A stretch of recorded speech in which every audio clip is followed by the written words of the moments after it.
Radio City વાર્તા.com. બાળપણમાં જ્યારે સ્કૂલમાં મારો પ્રિય તહેવાર એવા વિષય પર નિબંધ લખવાનો આવતો ત્યારે મોટા ભાગના લોકો દિવાળી કે ઉત્તરાયણ પર નિબંધ લખે. કોઈ વળી નવરાત્રી પર પણ લખી નાખે, કારણ કે એ આપણને સહેલું પડતું. લખવા જેવી ઘણી બધી બાબતો આ તહેવારોની ઉજવણીમાંથી મળી રહેતી અને એથી વધારે મહત્વનું કારણ મોટા ભાગના લોકો માટે કે નિબંધ માળામાંથી આ વિષય પર રેડીમેડ નિબંધ મળી જતા. Good morning, radio city 91.1 tune in કર્યું છે તમે. મારું નામ છે પૂજા. આજે તમને થાય કે વાર્તા.com હું તહેવારો વિશેની વાત કેમ કરી રહી છું. પહેલા તહેવારો આવે ત્યારે એની ઉજવણી કરવા માટે સમય મળતો, એની તૈયારી કરવા માટે સમય મળતો, તહેવારોની રાહ જોવાતી, એ પ્રમાણે ખરીદી થતી, આપણું પ્લાનિંગ પણ એની આસપાસ થતું. અને હવે તહેવારોની રાહ તો જોવાય છે, પણ એને કારણે મળતી રજાઓ માટે જેથી આપણે પ્લાન કરી શકીએ કે રજાઓમાં ક્યાં બહાર ફરવા જવું છે. સમય બદલાયો છે ચોક્કસપણે, અને જિંદગી ઝડપી પણ બની છે. આ એનો પ્રતાપ છે. અહીંયા એ સાચું છે કે ખોટું છે એવી ચર્ચા કરવાનો જરાય આશય નથી, પણ સમય સાથે બધું બદલાય જ છે એ વાત નક્કી. શું તમને ખબર છે કે આપણી સંસ્કૃતિમાં તહેવારો ઉજવવાનું આટલું મહત્વ કેમ છે? મુખ્યત્વે આપણે ત્યાં 3 પ્રકારના તહેવારો ઉજવાય છે: ધાર્મિક, સાંસ્કૃતિક, રાષ્ટ્રીય અથવા તો ઋતુ વિષયક.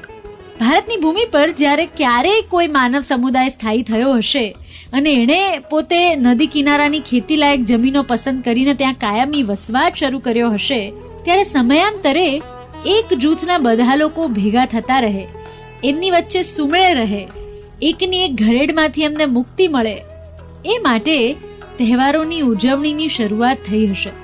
કારણ કે એ વખતે મનોરંજનના અન્ય કોઈ સાધનો કે શોધ તો હતા નહીં. આ જ એક રસ્તો હતો લોકો માટે એકબીજા સાથે હળવા મળવાનો અને રોજિંદી ઘરેડમાંથી બહાર આવવાનો. તો પહેલા તહેવારો ઋતુ વિષયક રહ્યા હશે, પછી ખેતી અને પાક સાથે જોડાયા હશે.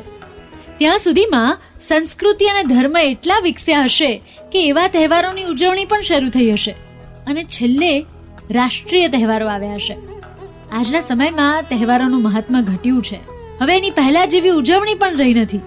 પણ આજના સમયમાં તહેવારોનું મુખ્ય કામ આપણને આપણી સંસ્કૃતિ અને આપણા મૂળ સાથે જોડી રાખવાનું છે. માર્કેટિંગના જમાનામાં જ્યાં દરેક પ્રસંગને ધંધો વધારવાની એક તક તરીકે જોવાય છે, એ હોડમાં આપણે ઉજવણીની મજા ભૂલ્યા છીએ, એનું ઇમ્પોર્ટન્સ ભૂલ્યા છીએ.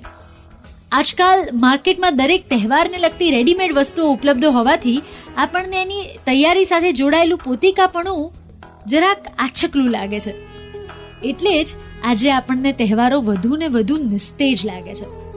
અત્યારે ચૈત્રી નોરતાનો જે તહેવાર ચાલી રહ્યો છે, મોટા ભાગના લોકોને એ ખબર પણ નથી કે વર્ષમાં 4 નોરતા હોય, જેમ ગઈકાલની વાર્તા કરેલી એ પ્રમાણે. અને આસોના નોરતા પછી જો કોઈ નોરતા સૌથી વધારે ફેમસ હોય કે પછી ઉજવાતા હોય તો એ છે ચૈત્રી નોરતા. રાંધણ છઠના દિવસે આપણે ઘરે ખૂબ બધી રસોઈ બનાવીએ, શીતળા સાતમના દિવસે ટાઢું ખાઈએ. એની પાછળની પૌરાણિક કથાઓ જોડાયેલી ચોક્કસ હશે. એમાં માનતા હોઈએ ના માનતા હોઈએ બધી વસ્તુ અલગ છે, પણ પરંપરાને જાળવી રાખવાનો આનંદ અને એની સાથે જોડાઈ રહેવાના ફાયદાને જો ગણીએ ને તો હવેના સમયમાં સાવ ફાલતુ લાગતા તહેવારો આપણે ચોક્કસપણે વળી પાછા ઉજવતા થઈ જશું.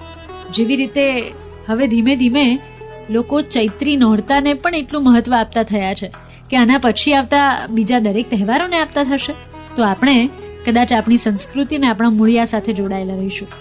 રેડિયો સિટી 91.1 ટ્યુન ઇન કર્યું છે તમે. મારું નામ છે પૂજા. આજની વાર્તા.com ની વાર્તાને લઈને, મારા વિચારોને લઈને તમારા કોઈ સજેશન્સ કે ફીડબેક્સ હોય ચોક્કસ મને લખીને મોકલી આપજો. રેડિયો સિટી 91.1 પર હું છું Pooja. Stay tuned. Radio City વાર્તા.com.